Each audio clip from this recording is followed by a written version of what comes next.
Sahabat BSJD yang dikasihi Tuhan, kita jumpa lagi untuk bersama merenungkan firman Tuhan dalam 1 Korintus pasalnya yang ke-9 ayat yang pertama sampai dengan ayat yang ke-15. Sahabat BSJD, ada banyak respon yang disampaikan ketika seseorang mendapatkan kritik yang entah itu kritik yang membangun, entah itu kritik yang menjatuhkan. Dan tidak jarang orang akan merespon kritik itu dengan terbuka, dengan bijaksana, dengan baik. Namun ada pula yang merespon kritikan itu dengan tidak terduga, atau yang artinya anti pada kritikan. Sahabat BSJD yang dikasihi di dalam Tuhan, firman Tuhan pada pagi hari ini memperlihatkan tentang sikap atau respon dari Rasul Paulus ketika ia diragukan kerasulannya oleh jemaat yang ada di Korintus. Dalam hal ini, Rasul Paulus menanggapi kritikan secara arif, di mana ia menyatakan pembelaan, dan dalam pembelaan tersebut ia mengarahkan jemaat untuk dapat memahami tentang hak dan kewajiban seorang rasul. Sahabat BSJD yang dikasihi di dalam Tuhan, dalam firman ini Paulus menjelaskan bahwa ia tidak berbeda dengan kebanyakan rasul yang lain. Dalam hal ini, Rasul Paulus mengungkapkan bahwa sewajarnya lah seorang pekerja atau hamba Allah mendapatkan bagian atau upah dari pekerjaannya, dan tidaklah berlebihan jikalau seorang hamba dapat menikmati hasil pelayanan kasih dari jemaat yang ia layani. Namun dalam hal ini Rasul Paulus mengatakan bahwa ia tidak menggunakan hak tersebut, di mana ia rela bekerja menafkahi kehidupan sendiri tanpa membebani jemaat. Rasul Paulus lebih melihat pada keleluasaan atau kebebasan dalam memberitakan Injil. Rasul Paulus lebih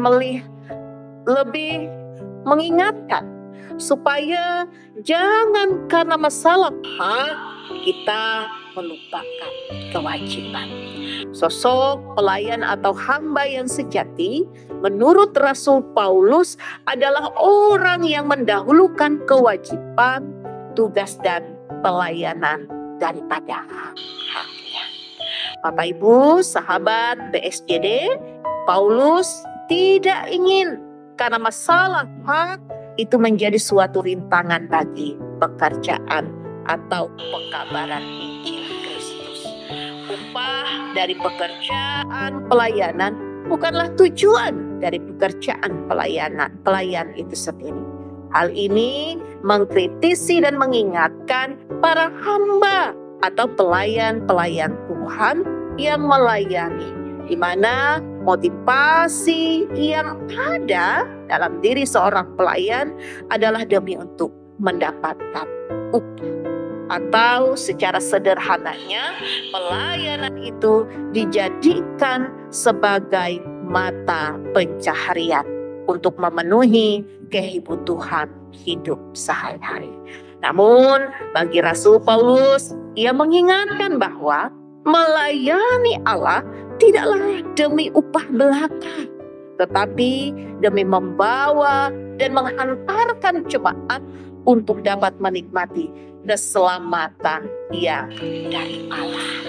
Sahabat BSJD, Paulus dalam perikop ini memberikan teladan, sekalipun ia layak mendapat upah dari pekabaran Injil yang ia laksanakan, namun ia tidak menggunakan hak-haknya, bahkan tidak menuntut hak-haknya.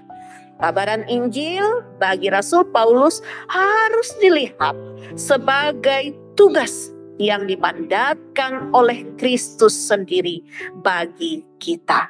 Sehingga dalam keadaan apapun kita siap untuk memberitakan Injil. Sahabat BSYD yang dikasihi di dalam Tuhan, kesejahteraan hidup adalah impian dari setiap orang.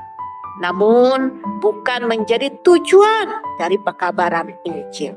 Karena bagi seorang hamba atau pelayan Allah, kita tahu bahwa hidup kita sudah dijamin oleh Allah dan bukan upah yang kita terima.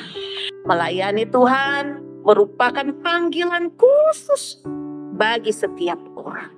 Respon terhadap panggilan tersebut sangatlah dipengaruhi oleh motivasi setiap pribadi. Nah, sahabat BSYD, motivasi yang dimiliki inilah yang menentukan tujuan yang akan dicapainya selama menjadi pelayan atau mengabdi.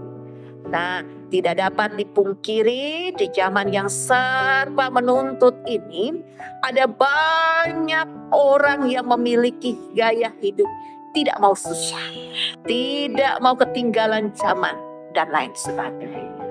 Sehingga tidak jarang pelayanan atau arah pelayanan dan motivasi diri seorang pelayan menjadi berubah arah. Untuk itu, dalam perikop ini, firman Tuhan 1 Korintus pasal 9 ayat yang pertama sampai dengan ayatnya yang ke-15 mengingatkan kita melewati keteladanan dan nasihat Rasul Paulus agar hamba Tuhan mensucikan kembali motivasi dan arah pelayanannya dalam melayani, sehingga tercipta pelayanan yang sejati dan murni dalam melakukan tanggung jawab yang mulia, sehingga membawa jemaat untuk dapat menikmati keselamatan yang daripada Allah. Sahabat BSYD yang dikasihi di dalam Tuhan, satu hal yang menjadi bahan perenungan bagi kita bersama. Sudah benarkah motivasi saya dalam melayani? Selamat merenungkan firman Tuhan, selamat menjadi pelayan, dan biarlah hidup kita senantiasa berkenan kepada Tuhan. Tuhan Yesus memberkati.